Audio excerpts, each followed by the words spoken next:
날이 새어 샛별이 너희 마음에 떠오르기까지 너희가 이것을 주의하는 것이 가아니라. 여러분, 성경은 예언이 뭐와 같다고요? 어두운 데를 비추는 등불과 같다라고 이야기합니다.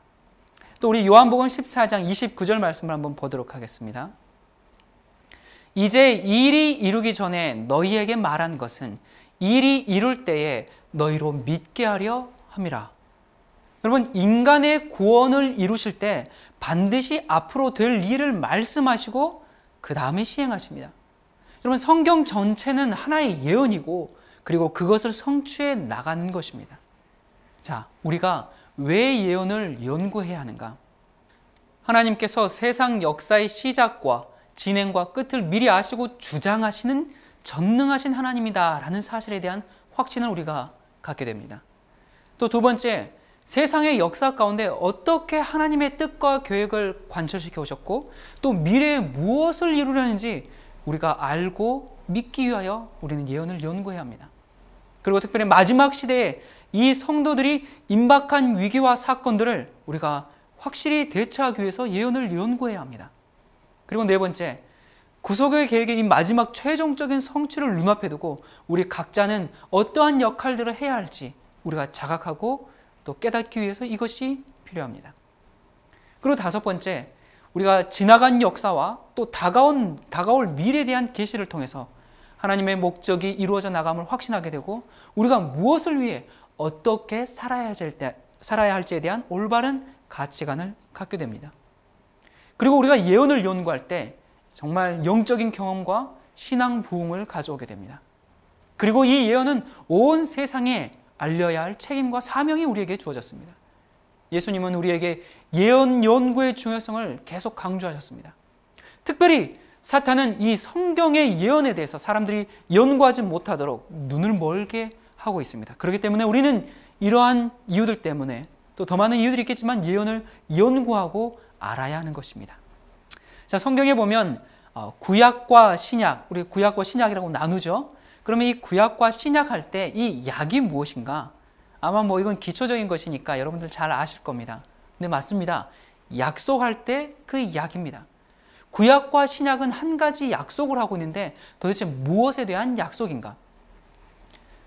구약은 초림하시는 예수 그리스도에 대한 약속입니다. 그리고 신약은 다시 오실 예수님에 대한 약속입니다.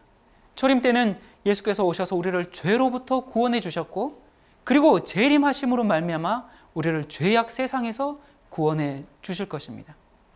요한복음 5장 39절에 너희가 성경에서 영생을 얻는 줄 생각하고 성경을 상고하거니와 이 성경이 곧 누구요? 내게 대하여 증거하는 것이다. 구약과 신약 그 모두가 다 예수 그리스도의 초점이 맞춰져 있다는 사실입니다. 성경 어디를 펼치더라도 우리는 예수님을 발견할 수 있습니다. 그리고 각 시대마다 하나님은 우리에게 예언을 주셔서 이 시대를 어떻게 우리가 살아가야 할지 우리를 안전하게 예언을 통해서 인도하고 계십니다. 왜 이스라엘 백성들이 실패했는가? 그 이유는 이렇습니다. 첫 번째는 그들이 예언에 대해서 몰라도 너무 몰랐습니다. 그리고 그들은 자기들에게 주어지는 예언을 무시하고 자기들 마음대로 해석했습니다. 자기들의 뜻대로 해석했습니다. 그리고 또 예언의 말씀에, 성경 말씀에 그들은 불순종했습니다. 그래서 이스라엘이 실패하게 되었죠. 자, 그렇다면 우리는 어떻게 이스라엘처럼 그렇게 전철을 밟지 않고 준비할 수 있을까? 유대인의 태도를 반대로 생각하면 됩니다. 첫 번째, 우리는 예언에 대해서 끊임없는 관심과 연구를 통해 지식을 얻어야 합니다. 그리고 예언을 인정하고 존중해야 합니다. 그리고 예언을 풀 때 언제나 성경적으로 해석해야 합니다. 그리고 깨닫게 된 이 예언의 말씀에 순종해야 하는 것입니다. 여러분, 우리가 지금 살고 있는 이 현대, 이 시대, 지금 우리가 달력을 표시하고 또 연도를 표시할 때 BC와 AD 이렇게 나눕니다. 자, 지금이 2011년이니까 우리 AD 2011년 그렇게 표기하죠. 자, 그리고 또 그 예전에는 BC라고 합니다. 이 BC는 Before Christ, 그러니까 그리스도 탄생 전이란 얘기고 AD는 아노 도미니, 그리스도께서 우리와 함께 하신다는 뜻입니다. 무엇이 이 역사를 기준으로 나누었는가? 예수님의 탄생을 기점으로 BC와 AD를 나눠서 우리가 살고 있다는 사실입니다. 우리가 역사를 히스토리라고 하죠. 그 히스토리는 그분의 이야기라고 표현할 수가 있습니다. 예수님이 이 땅에 탄생하셨을 때 아무도 이 보잘것없는 사람에 대해서 관심을 갖지 않았습니다. 그분이 학교도 다니지 않았고 또 목수의 아들로 33살 로마의 국사범으로 몰려서 십자가에 못 박혔을 때도 사람들은 한 사형수의 죽음으로만 생각했습니다. 그리고 세월이 흘렀습니다. 한 500여 년이 흐른 후 사람들은 깜짝 놀랐습니다. 바로 33세를 일기로 요절했던 한 젊은 청년, 바로 그분에 의하여 세상 역사가 뒤집힌 것을 발견하게 된 것입니다. 모든 세상의 역사가, 인간의 운명이 바로 이 한 사람 때문에 새로 시작되었다는 것을 깨달았습니다. 그래서 디오니스 엑스구스라는 이 학자가 이 사실을 깊이 깨닫고 예수 그리스도의 탄생의 해를 찾아서 바로 지금 우리가 쓰고 있는 AD를 시작했습니다. 그분의 탄생을 1년으로 계산했습니다. 그때가 AD 524년경입니다. 그러다가 이제 한 1200년이 되었을 때 로저 베이니커이라는 학자가 다시 연구했습니다. 연구를 해보니까 예수님을 죽이라고 명했던 헤롯이 죽기 전에 예수님이 탄생하셨으니까 예수님의 탄생은 그때까지 했던 것보다 한 4년 앞이라는 것을 알게 되었죠. 그래서 이제 원칙대로 하면 1200년 이상 사용하던 연대에서 4년씩 다 빼야 합니다. 그런데 이미 역사는 1200년이나 흘렀는데 그래서 역사는 그대로 두고 예수님을 BC 4년에 탄생한 것으로 그렇게 이제 결정했습니다. 그래서 예수님의 탄생은 지금 2011년보다 약 4년이 더 오래되었기 때문에 2011년이 예수님 탄생하신 지 2015년이 되는 것입니다. 여러분, 우리가 살고 있는 이 역사는 예수 그리스도를 제외하고서는 역사가 이루어질 수가 없습니다. 여러분 개인에게 있어서 가장 큰 사건은 무엇입니까? 그것은 내가 태어났다라는 사실입니다. 자기의 탄생 이상 더 큰 사건은 없습니다.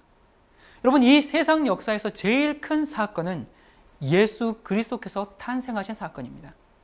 그것이 나와 세상 역사에 어떤 영향을 미쳤으며 도대체 무슨 일을 만들어내는가?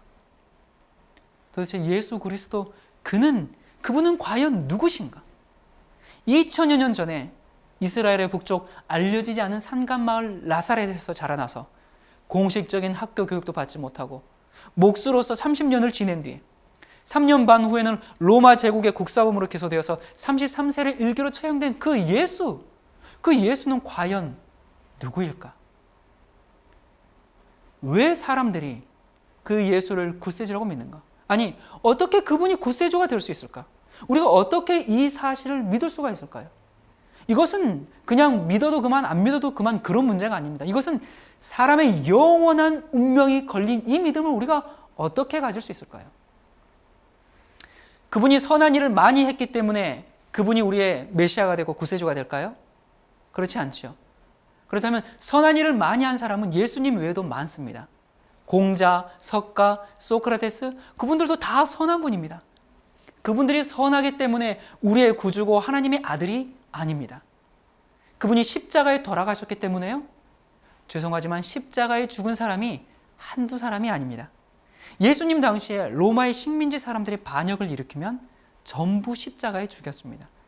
십자가에 죽은 사람이 1, 2천 명이 아닙니다. 그렇다면 왜 예수님을 구세주로 받아들이십니까? 여러분은 왜 예수님을 구세주로 받아들이십니까? 내 친구가 그러니까, 목사님이 그랬으니까, 우리 엄마가 그러니까, 내가 어렸을 때부터 그냥 그렇게 믿어왔으니까.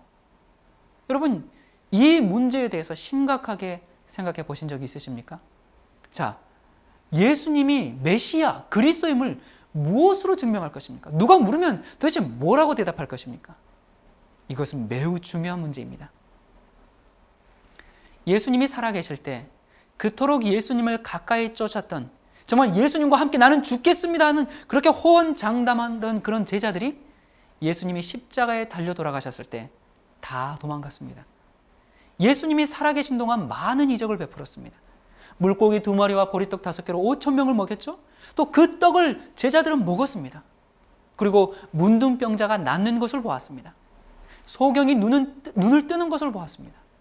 안진뱅이가 일어서는 것을 보았습니다. 심지어는 죽은 사람이 살아나는 것을 보았고, 베드로는 인류 역사상 최초로 수상스키를 탔던 이런 엄청난 경험을 했던 제자들입니다.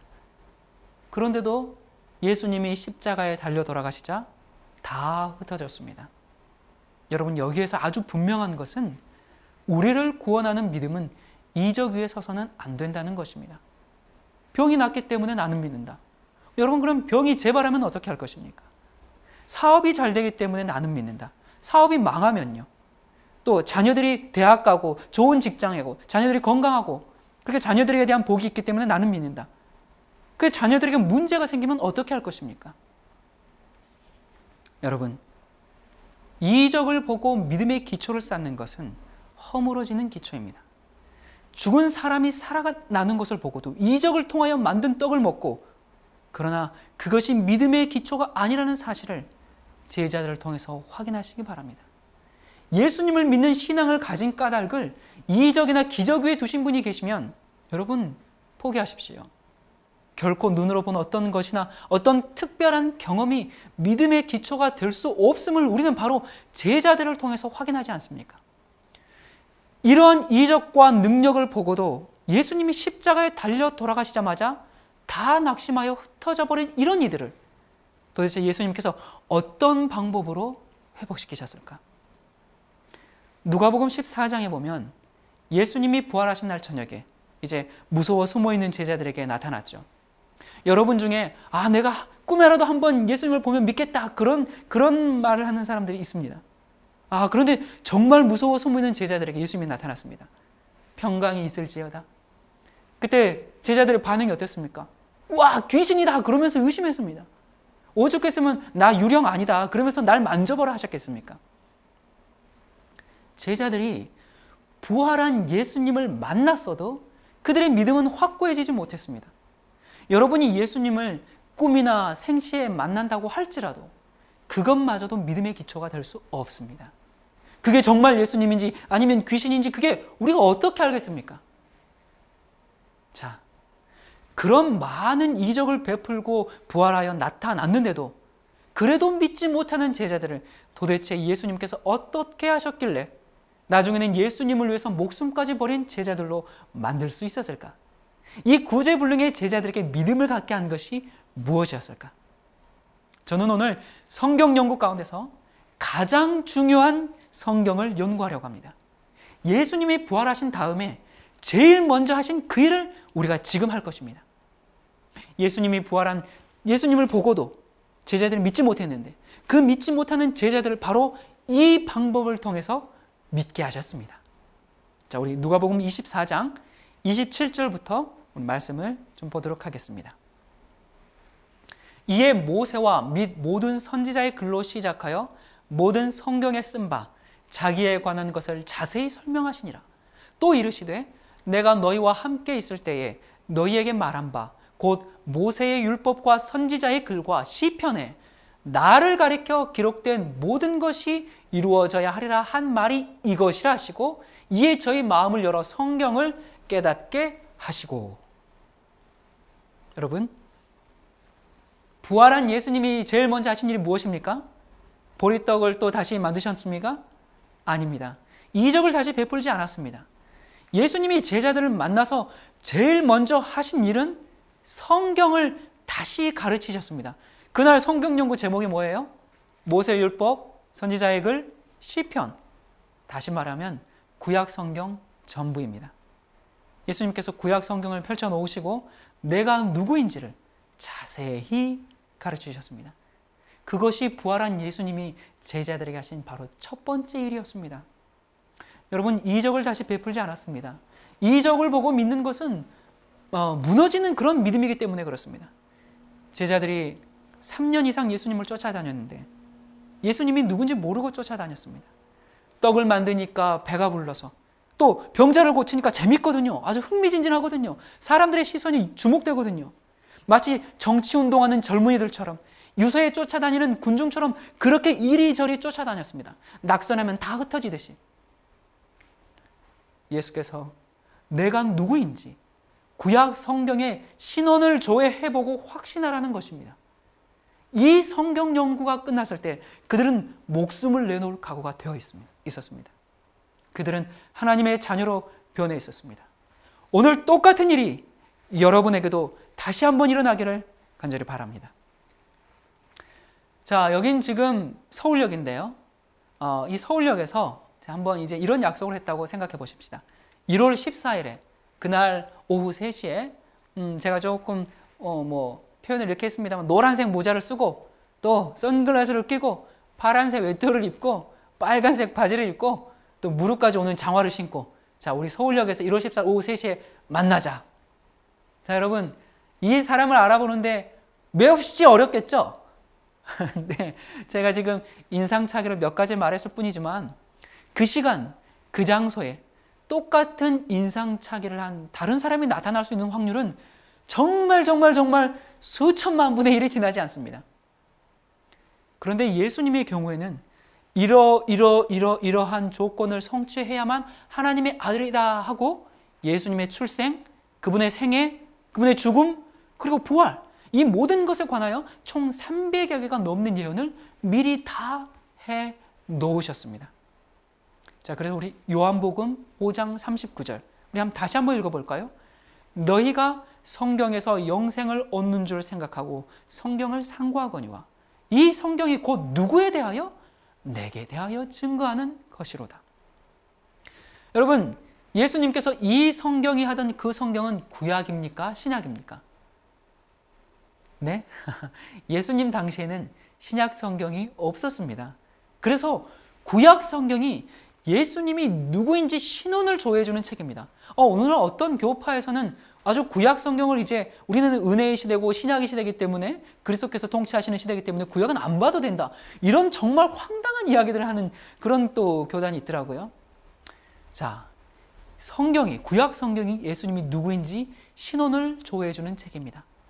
여러분, 성경에 나타난 최초의 예언, 자, 그것이 무엇인지 혹시 아십니까?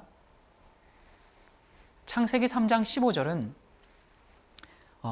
성경에 나타난 최초의 예언인데요. 그 예언의 의미를 모르는 사람이 참으로 많습니다. 이건 굉장히 중요한 말씀인데 많은 사람들에게 깊이 이해가 되지 않고 있는 부분이죠. 창세기 3장 15절에 내가 너로 여자와 원수가 되게 하고 너의 후손도 여자의 후손과 원수가 되게 하리니 여자의 후손은 내 머리를 상하게 할 것이요 너는 그의 발꿈치를 상하게 할 것이니라 하시고 자, 우리 창세기 3장 15절을 원복음이라고도 하죠. 자, 이게 지금 누가 누구에게 하신 말씀입니까? 지금 하나님께서 사탄에게 하시는 말씀이죠. 여기서 나오는 여자는 물론 당시 상황으로는 하와겠죠. 그런데 우리가 먼 예언적이고 또 미래적인 관점으로 꼭 하와뿐만이 아닙니다. 자, 우리가 그것을 어떻게 알 수가 있는가? 과연 여자는 누구인가? 열왕기하 19장 21절에 보면 여호와께서 아수르 왕에게 대하여 이같이 말씀하시기를 처녀 딸 시온이 너를 멸시하며 너를 비웃었으며 딸 예루살렘이 너를 향하여 머리를 흔들었느니라. 자, 여자가 상징적으로 쓰일 때는 구약에서는 이스라엘을 이야기합니다.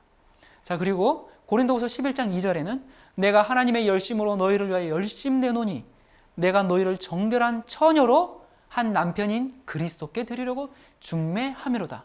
자, 그렇다면 신약에서는 이 여자가 무엇이죠? 네, 교회입니다. 여러분, 여자는 교회다라는 이 개념을 잘 기억하고 있어야 됩니다. 앞으로 우리가 많은 예언을 연구하게 될 텐데요. 지금 나누는 이 맥락에 의해서 우리가 계속적인 이야기가 아마 진행될 것 같습니다. 자, 그렇다면 용은 누구인가? 자, 용은 쉽죠. 계시록 20장에도 용을 잡으니 곧 옛 뱀이요 마귀요 사탄이라 잡아 1000년 동안 결박하여 라고 말하는 것을 보아해서 뱀, 용은 곧 사탄임을 알 수가 있습니다. 자, 그렇다면 여자의 후손은 누구인가?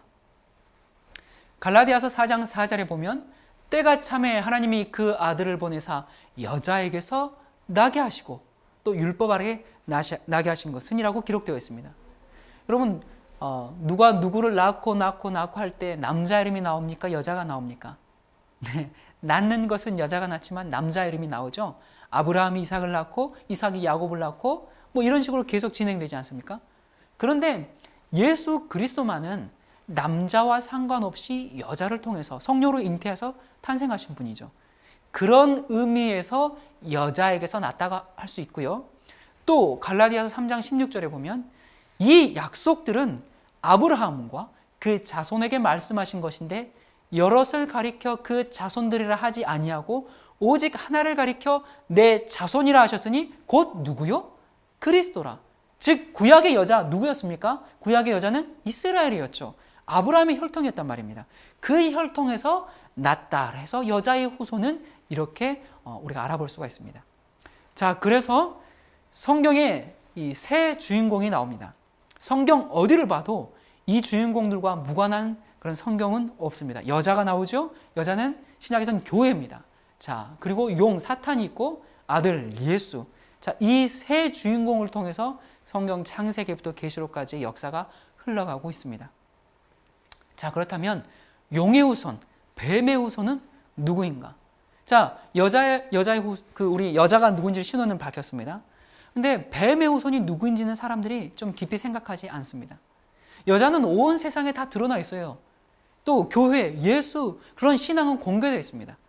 그러나 사탄은 감추어져 있죠. 자, 용은 어두운 세력의 주관자입니다. 그리고 어둠의 세력은 본체를 드러내지가 않습니다. 그렇기 때문에 누군가 용은 이 땅의 대리자를 반드시 사용해야 합니다. 여러분, 우리가 뱀의 대리자를 어떻게 찾아낼 수 있을까요?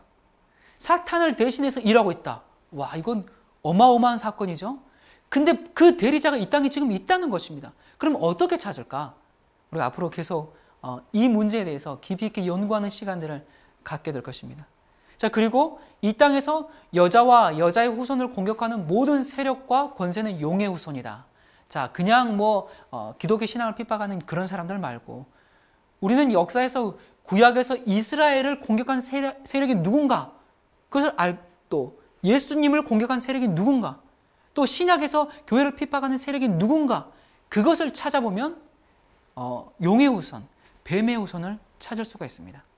뱀의 후손이 가르치는 그런 가르침과 교훈은 아무리 좋아 보여도 그것은 성경적으로 잘못된 것입니다. 자, 오늘 이 시간에는 여자의 후손이 정말 예수 그리스도인지, 자, 예수가 그리스도라고 하는데 그분이 정말 메시아인지 우리가 확인해 보는 시간을 갖도록 하겠습니다. 자, 여러분들 족보가 이 세상에 태어난 사람은 다 그 족보가 있습니다. 신원 조회를 하려면 구별 서류가 있어야 되죠. 첫 번째는 호적 등본을 제출해야 됩니다. 여러분, 호적은 태어나기 전에 씁니까? 아니면 태어난 후에 등록하게 됩니까? 네, 물론 태어난 후에 기록하게 되죠. 그런데 예수 태어나기 전에 족보가 쓰인 유일한 한 사람이 있는데 그분이 바로 예수 그리스도입니다. 하나님께서 아담을 창조하셨습니다. 이제 아담의 자손들인 가인과 아벨이 있었죠. 그리고 이제 아벨이 죽고 나서 셋, 그리고 에녹, 무드셀라, 이렇게 지금 역사가 흘러나옵니다. 그리고 노아에게 세 아들이 있었습니다. 누구 있었습니까? 셈, 함, 야벳. 셈, 함, 야벳 중에서 셈족에서 나온다고 예언되어 있습니다. 그리고 이 셈족에서 아브라함이 탄생된다고 이야기하고 있습니다. 자, 아브라함은 지금으로 말하면 저기 이라크, 그 메소포타미아에 살던 그 아브라함의 자손 중에서 메시아가 나온다고 조상 이름이 기록되어 있습니다. 그리고 아브라함에게 이삭과 또 이스마엘이 있었어요. 자, 그런데 두 아들 중에 이삭에게서 날 자손이라고 말씀하고 있습니다. 자, 그리고 이삭에게 쌍둥이 에서와 야곱이 있었죠. 그런데 형도 아닌 동생 야곱의 자손으로 메시아가 나온다고 이야기하고 있습니다. 자, 그리고 야곱에게 몇 명의 아들이 있었습니까? 12명의 아들이 있었습니다. 그 12명의 아들 중에서 넷째 아들 유다의 집안에서 메시아가 나온다고 이야기하고 있습니다. 자, 그리고 유다의 여러 집안 중에서도 이세라는 집안에서 메시아가 탄생합니다. 그리고 이세에게 몇 명의 아들이 있었습니까? 8명의 아들이 있었는데 이거 첫째도 아니고 둘째도 아니고 맨 막내 아들인 다윗에게서 메시아가 탄생한다고 이렇게 족보가 기록된 것입니다. 자, 여러분, 예수님께서 이 땅에 계실 때 여리고를 지나가시는데 두 소경이 뭐라고 소리 질렀죠? 다윗의 자손이여 우리를 불쌍히 여기소서 라고 그렇게 외쳤죠. 그때 예수님의 귀가 번쩍 뜨였습니다.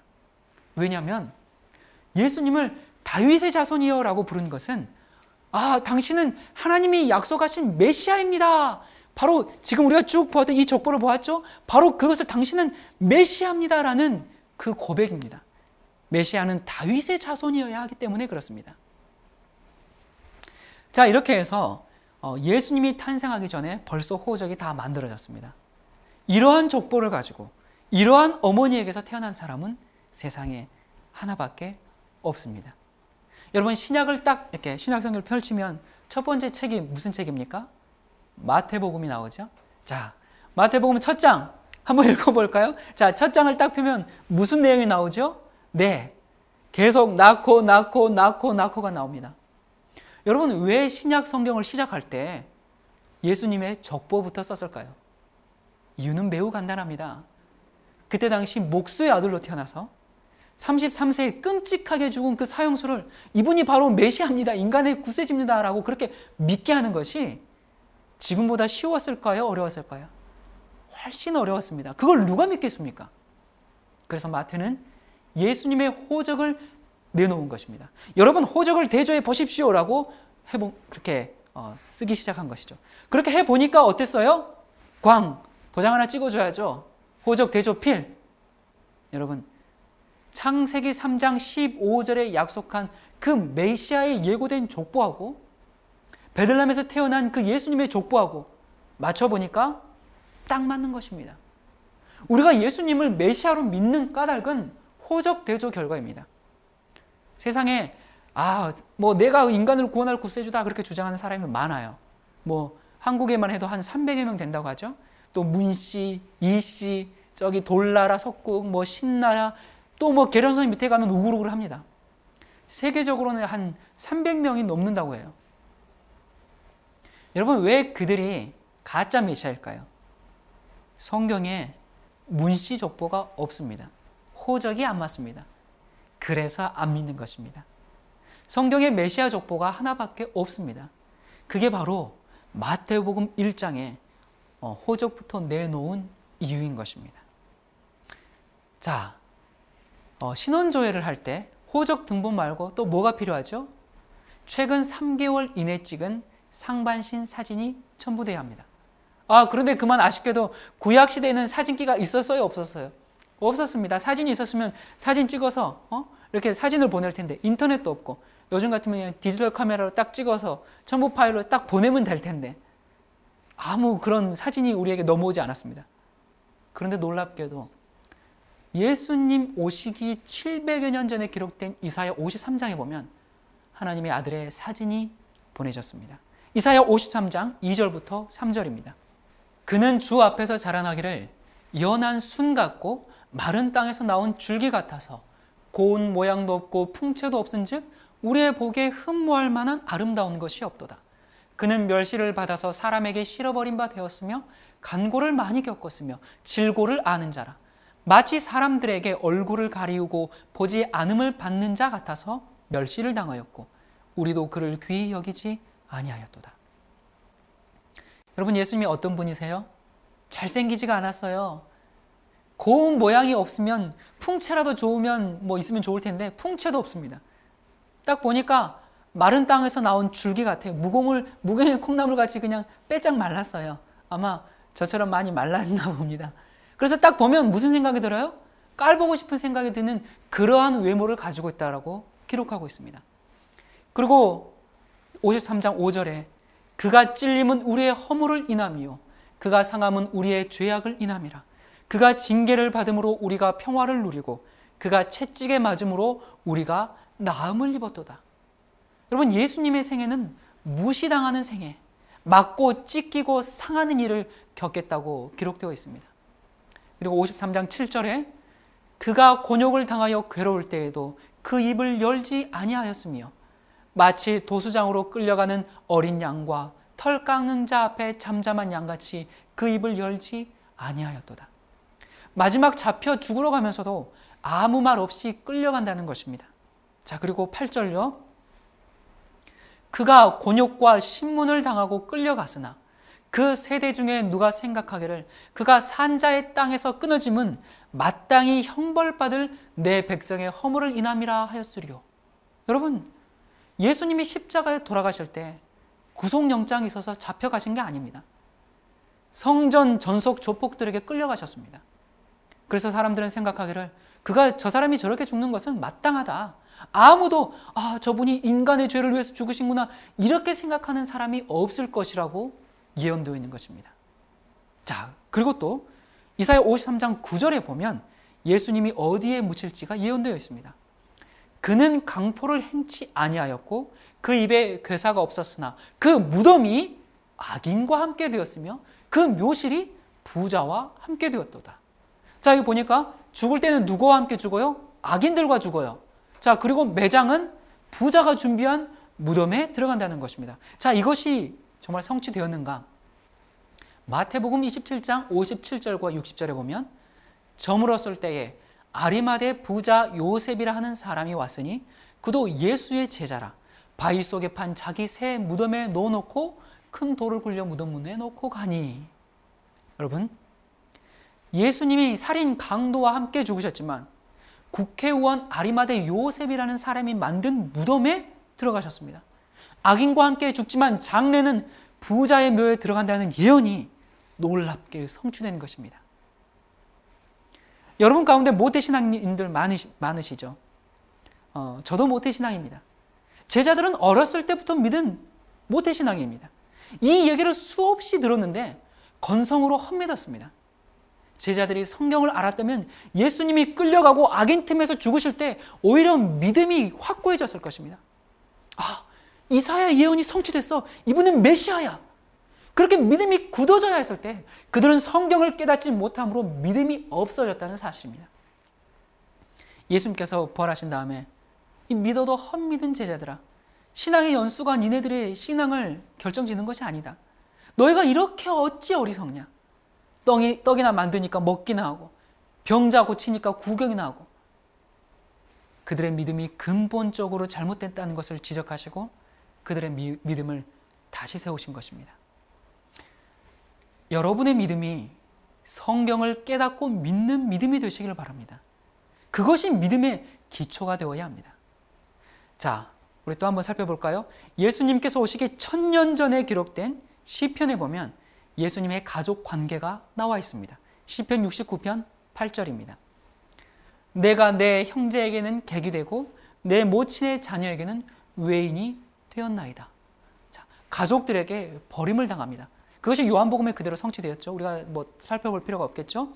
자, 그리고 교우관계 시편 41편 9절에 보면 나의 신뢰하는 바 내 떡을 먹던 나의 가까운 친구도 나를 대적하여 그 발꿈치를 들었나이다. 여러분, 예수님의 제자 중에 한 사람이 예수님을 팔았습니다. 그것이 예수님 오시기 1000년 전에 시편에 낱낱이 기록되어 있습니다. 예수님이 제자들에게 누가 나를 배신했느냐? 우리 중에 하나인 유다였습니다. 그래, 시편 41편 거기 읽어봐라. 거기에 예언되어 있지 않느냐? 그대로 이루어졌습니다. 자, 그리고 유다가 예수님을 넘겨준 소개비 얼마 받았습니까? 스가랴서 11장 12절에 보면 은 30을 받고 팔아줄 거라고 예언되어 있습니다. 그것이 예수님께서 오시기 500여 년 전에 기록된 것입니다.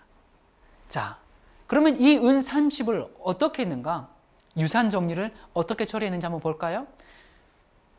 스가랴서 11장 13절에 보면 그 은 30을 어떻게 했다고요? 토기장이에게 던지고 라고 기록되어 있습니다. 자, 그런데 마태복음 27장 6절 7절에 뭐라고요? 대제사장들이 그 은을 거두며 가로되 이것은 핏값이기 때문에 성전고에 넣어두지 말고 뭐 하자? 세상에 토기장의 밭을 사서 나그네의 묘지를 삼자. 여러분, 그대로 성취되었습니다. 유다가 예수님을 은 30에 팔았는데 사실 예수님 죽이려고 판 것이 아니죠. 예수님은 하나님의 아들이니까 딱 위기 가운데 처하면 야하고 정말 신성의 광채를 나타내서 거기서 벗어나고 왕권을 세울 줄 알았습니다. 그런데 예수님이 그냥 순순히 죽으러 끌려가는 거예요. 유다가 제사장들에게 내가 무죄한 분의 피를 팔았다면서 물려달라고 했지만 결국 받아들여지지 않았죠. 그래서 유다는 그 돈을 성전 바닥에 던져버리고 나가서 목매어 자살하게 됩니다. 제사장들은 이것이 피값이기 때문에 다른 데 쓸 수 없고 토기장의 밭을 사서 나그네 무덤이나 하자고 했는데 그 얘기가 예수님 탄생하기 500년 전에 그대로 기록되었다라는 사실입니다. 자, 그리고 시편 22편. 하나님이여, 내 하나님이여, 어찌 나를 버리셨나이까? 나는 벌레요 사람이 아니라 사람의 회방거리요 백성의 조롱거리니이다. 나는 물같이 쏟아졌으며 내 혀가 이틀에 붙었나이다. 악한 무리가 나를 둘러 내 수족을 찔렀나이다. 내 겉옷을 나누며 속옷을 제비 뽑나이다. 자, 여러분, 이것이 시편에 기록된 말씀입니다. 각 나라마다 사람을 죽이는 방법이 여러 가지가 있습니다. 유대인들은 어떻게 죽였습니까? 혹시 아십니까? 네, 예수님 당시에 가늠한 여자, 또 스테반 어떻게 했어요? 다 돌로 쳐 죽였죠. 그러면 예수님도 유대인이기 때문에 당연히 돌에 맞아서 돌아가셔야 합니다. 그런데 시편에는 뭐라고 되어 있어요? 돌에 맞아서 죽는다고 되어 있지 않고 수족이 찔려서 돌아가신다고 예언되어 있습니다. 자, 수족이 찔려서 돌아가신다. 무엇입니까? 십자가입니다. 예수님을 십자가에 못 박은 다음에 로마 군인들이 예수님의 옷을 제비 뽑아서 나누는 장면까지, 그 십자가의 장면까지 생생하게 예언되었다는 사실입니다. 십자가는 로마인들이 저기 페니키아 사람들에게서 배운 세상에서 가장 악한 사형법 중에 하나입니다. 바로 이세벨이 페니키아 여인이죠. 페니키아의 태양신 그 바알을 숭배하던 거기에서 가져온 사형법입니다. 나무에 달아놓은 후에 양발을 포개서 못을 박으면 사형수들의 그 제일 큰 고통은 못 박은 고통보다 호흡곤란입니다.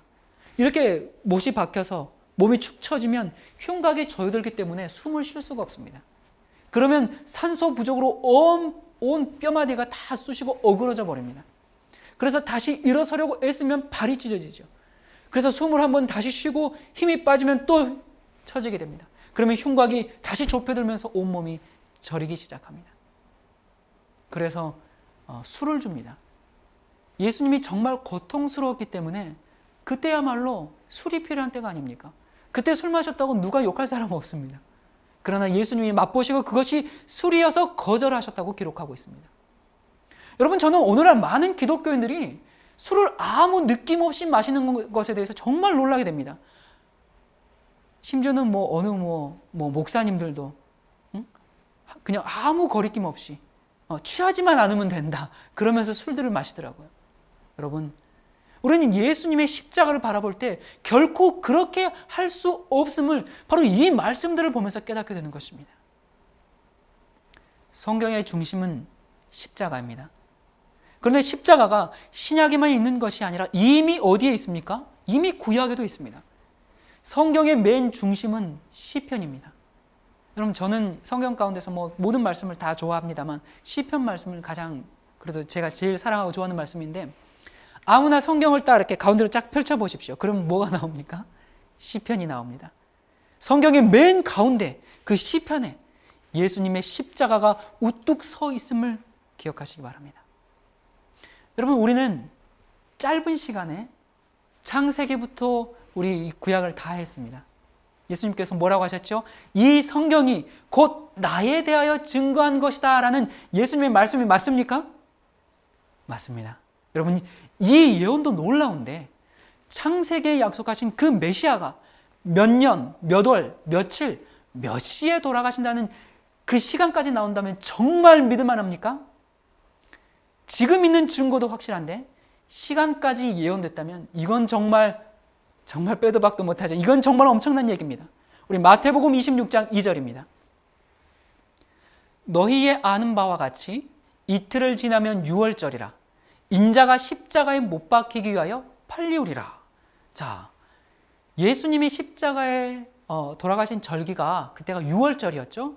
자, 그게 유대 달력으로는 1월 14일입니다. 예수님은 유월절 1월 14일에 돌아가실지를 알고 계셨습니다. 여러분, 어떻게 하셨을까요? 예수님이 태어나기 600년 전에 기록된 다니엘 9장에 보면 70주라는 예언이 나옵니다. 거기에 보면 예수님이 몇 년에 돌아가신다는 것이 수학으로 계산되어 있습니다. 여기 지금 다니엘 9장 25절부터 27절의 말씀인데요. 우리가 지금 다 읽지 않고요. 또 이걸 다 설명할 시간은 오늘은 없을 것 같고요. 이걸 계산해 보면 예수님이 침례받은 지 3년 반 만에 돌아가신다는 연대가 나옵니다. 이 계산은 제가 한 것이 아닙니다. 이 계산은 만유인력 법칙을 발견한 아이작 뉴턴경이 한 것입니다. 여기에 맞춰서 계산을 해보면 AD 27년에 예수님이 침례를 받으시고 3년 반 후인 AD 31년에 돌아가시는 것이 그대로 정확하게 예언이 되어 있습니다. 예수님이 그 해를 알고 계셨습니다. 그래서 마태복음 24장 그 마지막 설교를 하시죠. 그때 예수님이 뭐라고 하셨습니까? 다니엘을 꼭 열심히 공부하라고 당부하고 승천하셨습니다. 우리가 이 다니엘 9장은 예수님께서 당부까지 하고 하신 말씀인데 우리가 연구해야 되겠죠? 우리가 다른 시간에 또 이 말씀을 연구하는 시간을 갖도록 하겠습니다. 자, 예수님이 이 땅에 오시기 1400여 년 전에 기록된 출애굽기 12장 6절에 보면 자, 이달 14일까지 간직하였다가 언제요? 해질 때에 이스라엘 회중이 그 양을 잡고 이렇게 되어 있습니다. 자, 예수님을 언제 잡으러 해질 때 양을 잡으라고 했는데 예수님을 상징하는 그 어린 양을 우리 성경에 이제 이 해질 때라고 되어 있는데 구약 성경 원어에는 베인 하 아르바임이라고 되어 있습니다. 자, 이 말은 곧 무슨 말이냐면 아르바임은 에레브 저녁의 그 복수입니다. 그러니까 두 저녁이라는 말이죠. 그러면 두 저녁 사이에 그 두 저녁 중간에 잡으라는 겁니다. 그 어린 양을. 자, 유대인들에게는 두 개의 저녁이 있었습니다. 특이하죠? 자, 오후 12시부터 첫 번째 저녁이 시작합니다. 그리고 오후 6시부터는 밤이 시작하죠. 그래서 12시부터 6시 두 저녁 중간에 잡으라는 것입니다. 6월절 어린 양을. 그때가 몇 시입니까? 12시와 6시 중간 오후 몇 시? 네, 너무 쉽죠? 오후 3시입니다. 자, 마태복음 27장 46절 말씀입니다. 제 9시쯤에 예수께서 크게 소리질러 가라사대 엘리 엘리 라마 사박다니 하시니 자, 이는 곧 나의 하나님 나의 하나님 어찌하여 나를 버리셨나이까 하는 뜻이라. 자, 여러분 여기 보니까 제 9시 유대 시간은 9에다가 6을 더하면 우리 시간이 나옵니다. 몇 시에 돌아가셨습니까? 9 더하기 6, 15. 오후 3시. 자, 여러분 출애굽기 12장에 해질 때 잡으라고 했죠? 그 해질 때가 몇 시였습니까? 오후 3시. 여러분 다니엘서 9장에 말씀한 서기 31년 출애굽기 12장 6절에 말한 1월 14일 오후 3시. 딱 그 시간에 예언된 그 말씀을 하시면서 돌아가셨습니다. 정확히 이루어졌습니다. 자, 그런데 의문이 또 하나 있습니다. 그 시간에 이 세 개의 십자가가 달렸죠. 이 세 십자가 중에 도대체 누구인가? 서기 31년 1월 14일 오후 3시에 죽은 십자가가 하나님의 아들이 죽은 십자가다. 그걸 좋아요. 예언이 되었으니까. 그런데 그 시간에 3명이 죽었습니다. 이 3명 중에 누구인가? 자, 여러분 6월절 양을 잡을 때 뭘 하지 말라고 했죠? 민수기서 9장 12절 보면 그 뼈를 하나도 꺾지 말라고 이야기하고 있습니다. 자, 예수님이 금요일에 돌아가셨죠? 그리고 내일은 6월절이고 또 안식일이에요. 그러니까 6월절 절기 안식일과 이제 안식일이 겹치면 큰 안식일이라고 하죠. 하여튼 성경에 보니까 이제 그 제사장들이 빌라도 총독에 가서 어떻게 합니까? 이 거룩한 성일에 시체를 밖에 두는 것이 좋지 않으니까 빨리 시체를 처치해 주십시오. 그렇게 이제 요구합니다. 그래서 죄수를 빨리 죽이기 위해서 쇠망치로 이제 정강이들을 다 때리죠. 그러면 정강이가 부서지면서 그 충격으로 더 빨리 죽게 되어 있습니다. 그런데 예수님께 와보니까 어떻게 되셨어요? 이미 돌아가셨거든요. 예수님은 십자가의 고통으로 돌아가신 것이 아닙니다. 그분은 심장이 터져서 그렇게 6시간 만에 절명하셨습니다. 로마 군인들이 어라? 이렇게 빨리 죽을 리가 없는데 그러면서 어떻게 했습니까? 확인하기 위해 옆구리를 찔렀습니다. 그랬더니 옆구리에서 물과 피가 흘렀죠. 벌써 혈액이 응고되어서 그래서 혈천과 혈구가 이렇게 분리돼서 나오는 것입니다. 그래서 다리를 분지르지 않았습니다. 유월절 예수님을 상징하는 양은 뭘 꺾지 말라? 다리를 꺾지 말라.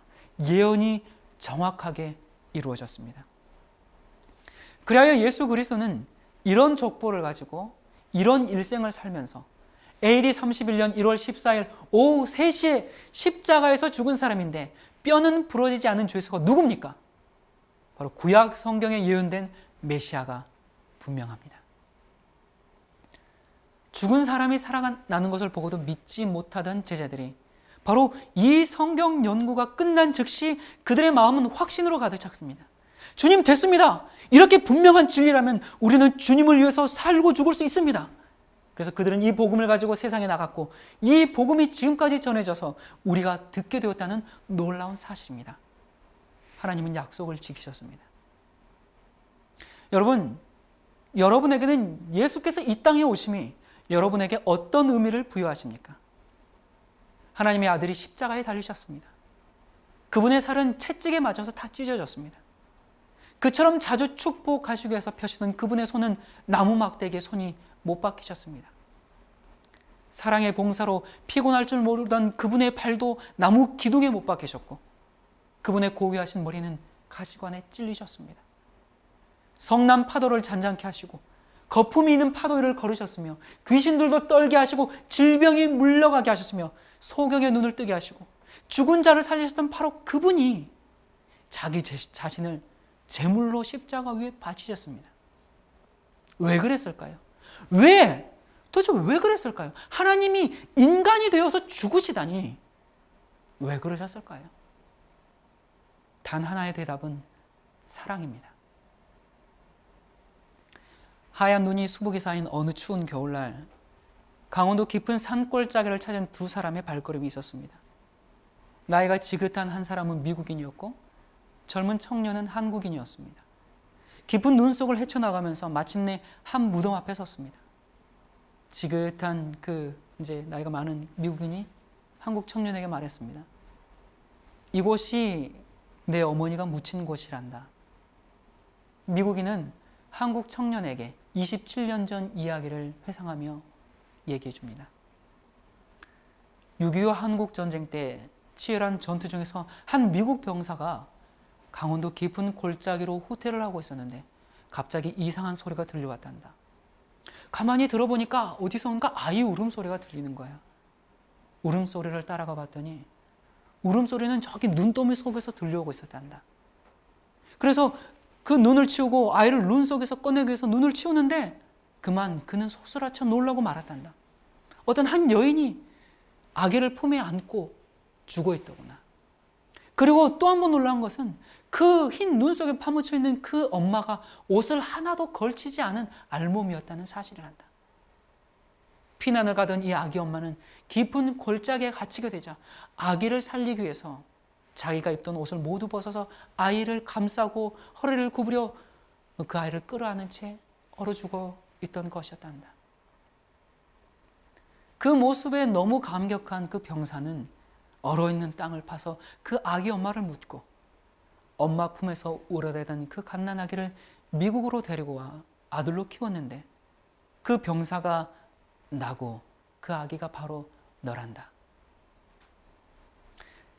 이제 오랜 세월이 흘러 아이가 자라서 청년이 되자 그 미국인 양 아버지는 그때 어머니를 묻었던 그 청년의 어머니 산소를 찾아온 것이었습니다.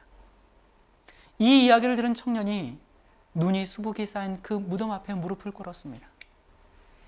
어느새 청년의 볼엔 뜨거운 눈물이 볼을 타고 흘러내려 무릎 아래 눈을 녹이기 시작했습니다.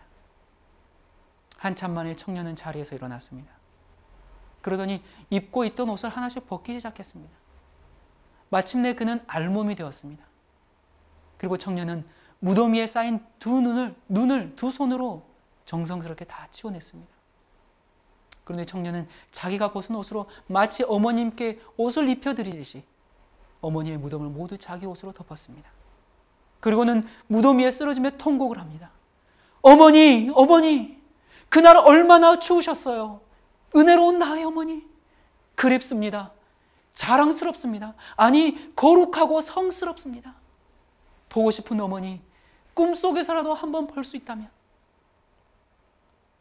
이 이야기는 실화입니다. 제게도 어머니가 있고 여러분에게도 어머니가 있습니다. 이게 벌써 94년도니까 한 20여 년 전 저희 어머니 사진이 있네요. 여러분의 어머니도 그러했겠지만 저희 어머니도 늘 식은 밥은 어머니께서 드시고 또 밤잠 못 주무시면서 일하시고 자녀들에게 좋은 옷, 좋은 음식 주시기 위해서 본인은 끼니를 거르시고 또 본인은 아무리 고생스러워도 자식들을 위해서라면 무거운 짐을 들고도 먼 길을 마다하지 않으시고 왜 어머니라고 자존심이 없겠습니까? 그러나 자식들을 위해서라면 남들에게 몸을 굽히시고 인내하셨던 그 어머니. 여러분, 부모에게 자식보다 귀한 것은 없습니다. 그런데 여러분, 하나님은 우리의 무엇이 되시는 분입니까? 우리를 낳으시고 길러주신 아버지요 어머니입니다. 우리의 부모님이십니다. 하나님께 우리보다 나보다 더 귀한 것은 이 세상 어디에도 우주 어디에도 없습니다. 그래서 예수께서 자식들을 위해서 그렇게 갈기갈기 찢겨 죽으신 것입니다. 이사야서에는 여인이 어찌 그 젖먹는 자식을 잊겠으며 자기 태어서 난 아들을 긍휼히 여기지 않겠느냐. 그들은 혹시 잊을지라도 나는 너를 잊지 아니할 것이라 라고 말씀하고 있습니다. 육신의 부모는 너를 버릴지라도, 너를 잊어버릴지라도 나는 너를 잊지 않는다. 예수께서 마지막 십자가에 돌아가시는 그 순간 우리를 끝까지 붙잡고 돌아가셨습니다. 주님께서 구원하시려고 내민 손에 사람들이 그 손에 못을 박았습니다. 주님께서 낳은 인간이 자기가 낳은 그 자식들이 못을 박았습니다. 자기가 낳은 자식들이 희죽이 웃으면서 모욕을 하고 가시관을 씌우고 못질을 하고 칼로 찔러도 그 자식들을 포기하지 않으시고 그 인간들을 놓지 않았습니다. 한 손으로는 하나님의 보좌를 붙잡으시고 한 손으로는 천야마냐한 죄의 저 깊은 구덩이에 빠져있는 인간들을 붙잡으셨습니다. 침을 뱉어도 놓지 않았습니다. 하늘과 땅 사이에서 그렇게 매달리신 채로 고뇌하시다가 심장이 터지기까지 고뇌하시다가 죽으셨습니다. 이런 부모의 사랑에 반응하지 않으면 배은망덕한 자식입니다. 그것은 폐륜합니다. 여러분, 하나님이 우리를 그렇게 사랑하십니다. 왜 이 세상에 이렇게 많은 어려움과 아픔과 눈물과 고통이 있느냐고요. 여러분, 단 하나의 대답은 사랑입니다. 그 예수님을 이제는 우리가 놓지 않게 되기를 간절히 바랍니다. 제가 다음 시간에 뵙겠습니다. 안녕히 계십시오.